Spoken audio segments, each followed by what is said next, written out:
membawa Kristus kepada bangsa-bangsa dan bangsa-bangsa kepada gereja Tuhan. 14 Jun 2025. Gambaran kehidupan kita yang sedang berkembang. Keluaran bab 19 ayat 3 hingga 6. Maka naiklah Musa menghadap Allah. Dan Tuhan berseru kepadanya dari gunung itu, lalu berfirman, "Beginilah harus kau katakan kepada keturunan kaum Yakub dan hendaklah kamu sampaikan kepada orang Israel, kamu telah melihat apa yang aku lakukan atas warga Mesir, dan bagaimana aku telah mengangkat kamu seperti di atas sayap burung rajawali serta membawa kamu ke hadiratku. Sekarang, jika kamu sungguh-sungguh mematuhiku dan taat memegang perjanjianku dengan teguh, maka kamu akan menjadi hartaku yang istimewa antara segala bangsa, kerana seluruh bumi milikku. Bagiku kamu akan menjadi kerajaan para imam dan bangsa suci."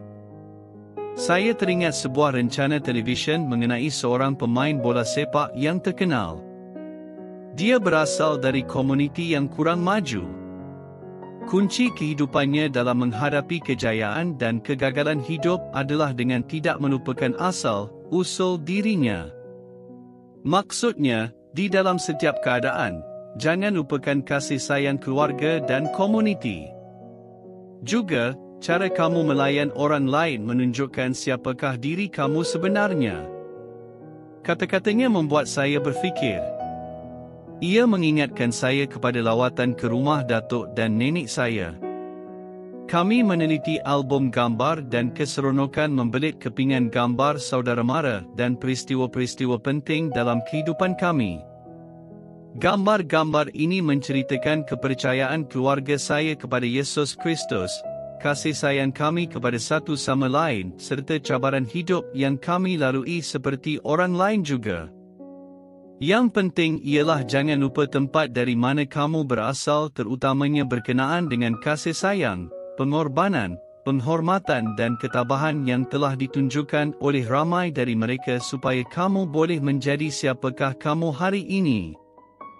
Ini adalah imbasan tentang apa yang Tuhan sedang katakan kepada semua yang percaya kepada Tuhan Abraham, Ishak dan Yakub, Tuhan yang mengutus anaknya Yesus untuk menjadi Mesias dan Juru Selamat kita. Musa sedang memberitahu umat Tuhan untuk menoleh ke belakang dan mengingat kembali perbuatan kasih Tuhan dalam menebus dan memulihkan umatnya. Tuhan masih lagi terus mencurahkan berkat-Nya kepada mereka yang percaya kepadanya dengan kehidupan kekal, keselamatan, sukacita dan damai sejahtera. Apabila kita merenungkan perbuatan Tuhan, kita didorong untuk hidup dengan penuh harapan, tidak kira apa akan berlaku. Lain kali, apabila kamu meneliti kembali gambar-gambar keluarga kamu, ingatlah juga kepada Alkitab dan renungkan bagaimana Tuhan menyelamatkan umat-Nya dari perhambaan, memimpin mereka kepada kebebasan dan perjanjian kehidupan serta keselamatan dalam nama-Nya. Kita melihat ini dengan jelas sekali melalui kayu salib dan kebangkitan Yesus, satu gambaran yang melampaui zaman Musa tetapi dia tahu bahawa Tuhan sedang merancangnya. Musa tidak pernah melupakan asal-usul dirinya.